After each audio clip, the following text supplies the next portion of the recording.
r/ask Reddit. What hobby would you like to give a try but don't because of the expense? Flying without a doubt. Would want to get a pilot's license. You should at least take a discovery flight. They are usually only $100 or so. It's a lot like a drug dealer giving you your first taste for free. I did it once. 2,000 hours of flying later I finally gave up the habit. I treated myself to a discovery flight for my birthday around 5 years ago. I really enjoyed it, but I was never able to budget for a PPL. Later I learned that I'll never qualify anyway because of a medical condition, so oh well. Now I just fly on commercial planes using miles for my birthday every year.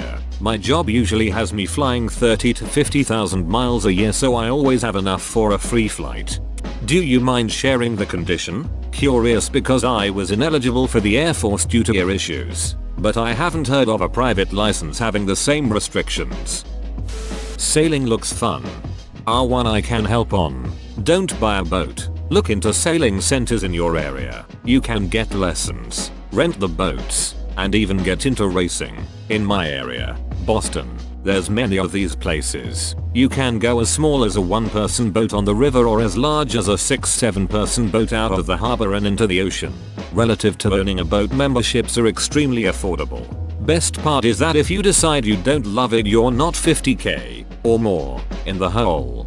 Sites like Latitude 38 match up volunteer crew with skippers, boat owners. Sailing a larger boat is a lot easier with an extra set of hands. It's totally free, and a lot of skippers are okay with taking novices. Just keep your eyes open and follow instructions. That reads like a dating site for old rich men. Unemployment. LOL, this is my favorite answer. I knew two unemployed guys. One was just ridiculously rich, and despite having a company, he didn't actually work. His money and staff worked for him. The other guy was living at home with mommy and daddy, even now at 32, and just lives off their money and whatever benefits he is entitled to. Both their lives are so easy. I guarantee the guy living with his parents doesn't like his situation as much as the first guy, or even as much as it seems. That, or his parents don't. Source: was that guy. I'd like to do a lot more craft work, like woodworking. I do metallurgy already, and the tools are expensive enough. Adding woodworking or leatherworking would just be too much.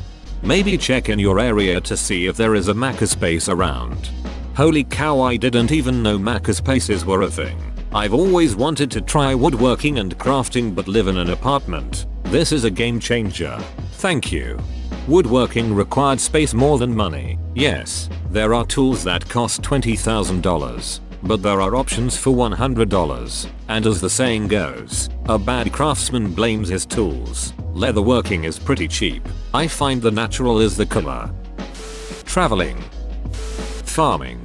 Not on a massive commercial level, just a couple acre field, but even that requires several $1,000s worth of equipment to properly manage. Warhammer 40k. I have a friend of mine who is single, in his 50s, no kids, and has a house with 2 rooms filled with 40k stuff. He also has a room dedicated to just painting. His figures, to my untrained eye, look amazing. He admits that 40k is a lifestyle. I accept it, but I don't completely understand it. RC attack helicopter models. I don't mean the little ones, but the 1.5-2 meters in length ones. You want warbirds? So much more fun. My brother and I fly RCA quarter scale warbirds and dogfight a lot. P-51 versus Spitfire is quite fun, but gets pretty expensive because you will at least a few times drive it into the ground. Glass blowing. I did this for a while. Classes were basically $25 HR, which was definitely not cheap, but it was doable. Of course, after you finish taking classes, it stays expensive. Know the best thing about taking glassblowing classes? Nobody knows what shitty glassblowing looks like. You'll bring your first paperweight or pumpkin home and everybody will be like, wow, it's amazing. Either people will be impressed with anything you make, or people will think your proudest piece is rather mundane. I took a couple semesters in university and my favorite thing I made is a simple cup. It's small and not all that special, but the amount of failed attempts that I had to get up to that glass with perfectly even walls and a nice even rim, with little flecks of color all throughout it, is way more special to me than any of the other things I made. Restoring a classic muscle car. I'd just love to learn mechanics, but I learn through doing and can't afford a second car to play with and can't afford to play around with my own car. Falconry. I asked a fellow on here a few years back what went into becoming a falconer, and he said it's a lengthy process that involves building an enormous enclosure for them to live in. I don't even own a house, let alone a yard big enough for that type of enclosure, so that ain't happening anytime soon. Not even the expense, but also the sheer amount of time involved. That's one of those everyday, often many hours a day things. The amount of time involved depends on the bird species you want to train. Red-tailed hawks don't take nearly as much time to train and get going as, say, an imprint goshawk. Falcons are also very time intensive and need lots of flying to get in shape. Harris hawks are very smart and require enrichment when they aren't being flown, or they are prone to plucking feathers. While it is extremely important to interact with your bird every day and to hunt as often as possible, there is a range in the kind of hours it takes depending on what bird you want to fly. Where I am, the upfront cost of equipment and enclosure building is about $2,000. Mountaineering. Not just your casual hike, but crossing glaciers, climbing with rope and reaching summits. Expect a big investment in gear. You'll want certificates, so you'll have to pay for several 2-week all-in trips, and many mountains can be summited seasonally, so you'll need to take 2 weeks off at random times of your job. Besides finding the time to train several days a week for a few months before departure, I guess I'll keep the $50K for something useful instead. Nah, send it. Ernest Hemingway said, "There are only 3 sports: bullfighting, motor racing, and mountaineering, and all the rest are merely games." Did Hemingway ever play a sport besides competitive drinking? How did bullfighting get in that list? Scuba diving. If I can't scuba, then what's all this been about? What am I working towards? Scuba diving actually isn't that expensive if you just rent the gear. Try taking an open water course and see if you like it. The only gear I bought is fins and a mask. I want to take up a new instrument. Mayonnaise is a good beginner instrument. Just make sure you got that down pat before moving on to something more advanced like horseradish. It's always nice to hone your craft. You can get a cheap instrument to learn on. I told my sister I always wanted to learn violin. I was in my early 30s at the time. Next thing I know, she's buying 2 violins on eBay because she's going to learn too, and my other sister is arranging us lessons from a high school teen who works part-time at her company, who happens to play violin and is looking to make extra money. She didn't charge us a lot, certainly not what we would have paid to a music teacher. Next thing you'll know, we're playing the violin. Not well, we were never going to play concerts, but we still learned and could play several tunes. It's never too late to learn something. Astrophotography, both time intensive and expensive. Do you enjoy the night sky? A pair of binoculars and a reclining lawn chair is a great start. You can practice finding messier objects, a good skill, or lie back and watch the sky after dark. Things are always happening. Early in an evening you can count satellites, then as they stop reflecting the sun you can watch for meteors. I started taking photos of the night sky with just a DSLR plus kit lens and a tripod, all used. My first telescope was also used, and in perfect condition, as most scopes rarely get used. I want to encourage you. Astrophotography is awesome and spending time looking up is rewarding. The only reason I couldn't get myself to jump into astrophotography is that I live in the city, and with the amount of light pollution we get is really bad, and I don't know if even an expensive telescope would help. Drag racing, or racing in general. I'm a huge gearhead, but there's no way I can afford even a basic crate motor, let alone the fabrication equipment to stuff it into something.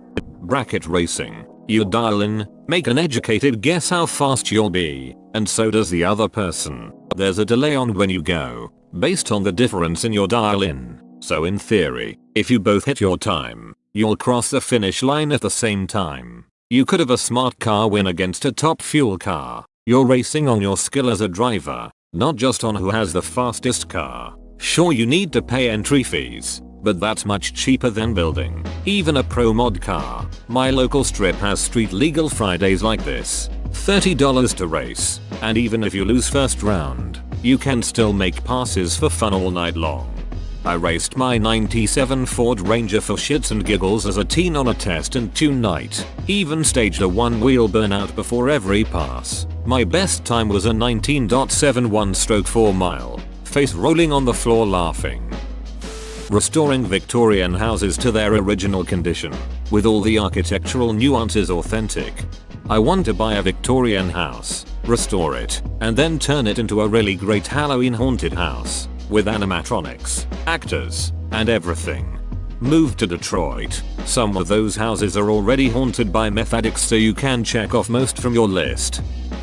Having pets. Unfortunately, I don't have the time and money to do so. Thank you for recognizing this. Your time will come. I obviously don't know your life, living financial situation, but have you considered a smaller caged animal, like a hamster or rat? Their lifespans aren't too long, 2-3 years or so. They don't cost a ton to get started, and they're fairly low maintenance. Again, though, I appreciate that you recognize you might not be suited for pet ownership at the moment. If we had more people like you, the shelters wouldn't be overcrowded. +1 for ratties. They're short-lived, but they're amazing pets, as long as you can spend the time to clean out their cage frequently. The smell is fine as well. We taught ours to spin, walk like a dinosaur, and jump.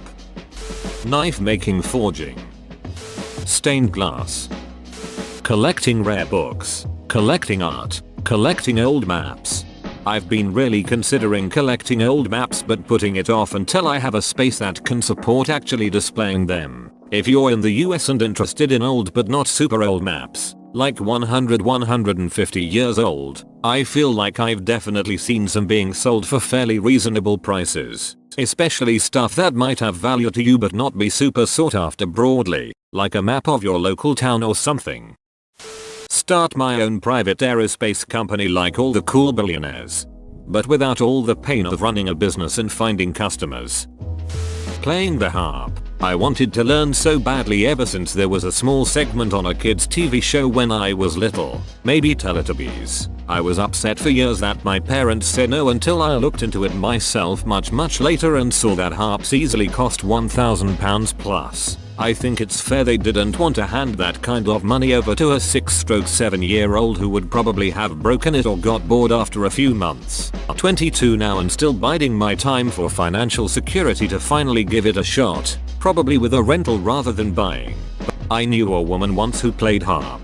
She told me that it's not uncommon for multiple siblings to be able to play it. That's how families justify the expense of the instrument and also sometimes having to travel a long distance for lessons. In addition to the expense, the harp kind of takes over your life in other ways. She told me that when she was looking for her first car, they brought the harp along to make sure it would fit and come in and out without too much trouble. One upside is that she got lots of gigs playing atmospheric music at wedding receptions and fancy corporate parties. She said guests usually weren't paying attention, so she just got paid like $100 an hour to practice her scales. Cosplay. When I see the work and detail that goes into some of the people at cons I have been to, I admire the crap out of them, but I know I would have neither the time, patience or dedication it would take to create some of the things I have seen. My girlfriend and I made 18 different costumes in 2018. It can be extremely expensive, but depending on your character, your coupons, and your crafting ability, you can do a lot of great costumes on a budget. If you ever want to give it a try, get the Jones Fabric app for coupons, and hunt through Goodwill like your life depends on it. A cosplay doesn't have to be made from scratch. Some of my best were made by taking existing garments and just altering them. You're right that it does take a lot of time though. I suggest picking an easy character you can do well, and work on it here and there when you've got time. By the next con, you'll be good to go. Building a gigantic Lego city. I'd love to have a saltwater aquarium. The fish and coral are just beautiful. It's not so much the upfront cost that keeps me from doing it as the ongoing and optional ones. I was in a place that sold exclusively saltwater fish and fell in love with a little stingray. That stingray cost $2,000. Maybe someday, when I can trust my impulse control a bit more. Skydiving. Prospecting. I'd love so much to be able to buy a couple of claims on the side of a mountain and spend the next few years picking at it and pulling gemstones out. I've always wanted to play golf. Like a full 18 holes on a proper course, but with the fees and the membership needed and then also the full set of clubs etc. It is way too expensive. Therefore I tend to settle for the driving range every few weeks or so.